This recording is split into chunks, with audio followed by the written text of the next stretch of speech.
Die Suid-Afrikaanse lugdiens se oënskynlike positiewe finansiële state vir 2024-25 kan misleidend wees. Volgens die Vryheidsfront Plus, dui verskeie rooi vlae, insluitend stygende skuld, die verkoop van strategiese bates en swak finansiële bestuur daarop dat die lugredery steeds 'n werklike risiko van bankrotskap in die gesig staar. Philip van Staden, LP en hoofwoordvoerder vir vervoer van die Vryheidsfront Plus, gee vir ons nou sy indrukke. Goeiemôre Philip. Môre Susan en goeiemôre aan die luisteraars. Net iets eerstens, die minister van vervoer, Barbara Creezy, het bevestig dat die SAL sy opstyg en landingsregte by die Heathrow lughawe verkoop het om kontantvloei te verbeter. Hoe volhoubaar is die SAL se finansiële posisie indien dit sou voortgaan en afhanklik is van die verkoop van strategiese bates? Ja, Susan, ons moet in ag neem, in die vorige finansiële jaar kon die SAL nie finansiële state aan die portefeulje komitee voorlê nie, weens die onbeholpenheid binne in die SAL se bestuur. Nou goed, daar is nou 'n nuwe hoofuitvoerende beampte aangestel.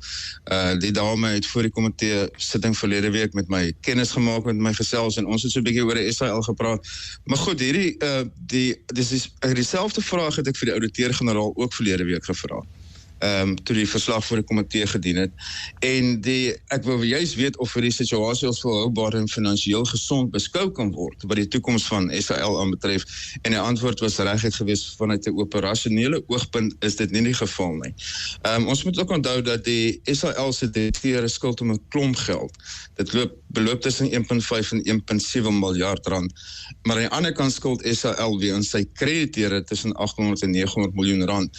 So, hulle spog nou dat hulle geen uitstaande langtermyn lenings of enige ander uitstaande lenings het nie, aangesien dit in 2024 en hier's nou die krits van die saak ten volle afbetaal was met fondse wat die sakeredding verkry is.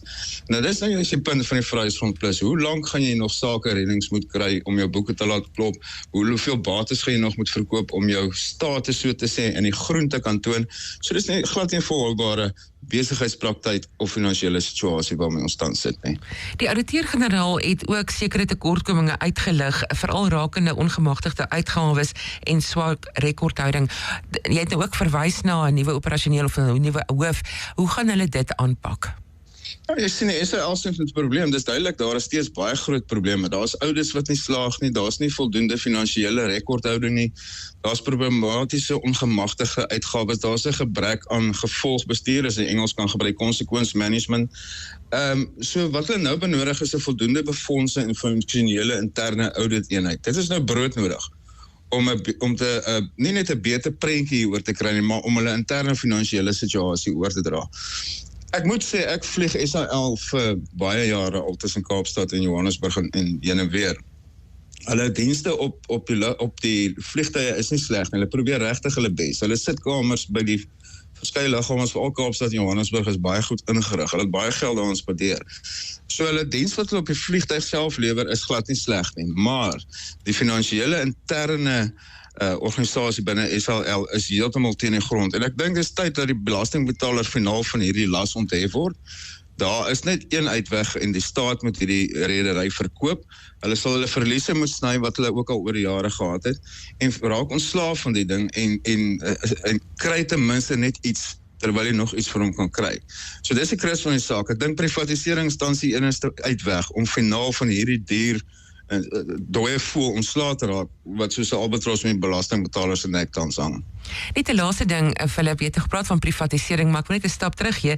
Ons het nou ook 'n probleem met brandstof, met strale brandstof, en ek dink dit gaan ook bydra tot die SAL se uitgawes. Gaan hulle dit kan volhou? Is daar reserves vir dit? Dis moeilik om te sê, weet, ons het nie al daai inligting voor ons nie. So, soos ek sê, die SAL was nie vorige finansiële jaar voor ons gewees nie, hulle het laas week voor ons verskyn, so daar was nie genoeg tyd om nog in hierdie dieptes in te gaan, alhoewel ons tussen 4 en 5 uur met hulle vergader het. Maar dis waar jy sê, in terme van die brandstofpryse, ek het nou gister ook gesien, daar gaan die stygings gaan 'n groot impak hê op alle lugrederye. Die feit van die saak is, die vraag die vra of SAL daardie reserves het, as ons gaan kyk wat hulle bates en laste tans is, en dat hulle nou maar goeie inkomste toon as gevolg van die landingsregte en opstygregte wat hulle by Heathrow verkoop het. Bly die vraag ons staan, gaan hulle dit kan volhou? Sal hulle daai groot las wat nou gaan bykom as gevolg van stygende brandstofpryse? Jy weet op ons voertuie is dit 'n groot styging, maar op vliegtuie is iets anders. Dit is massief, dis miljarde rande. So die vraag moet gevra word, gaan hulle dit kan volhou? Ek wil nie swartgallig wees nie, maar ek dink nie dit gaan gebeur nie. Ons gaan kyk wat gebeur. Philip, baie dankie vir jou tyd vanoggend. 'n Mooi dag verder. Dankie Susan, lekker dag. Philip van Staden, LP en hoofwoordvoerder vir vervoer van die Vryheidsfront Plus.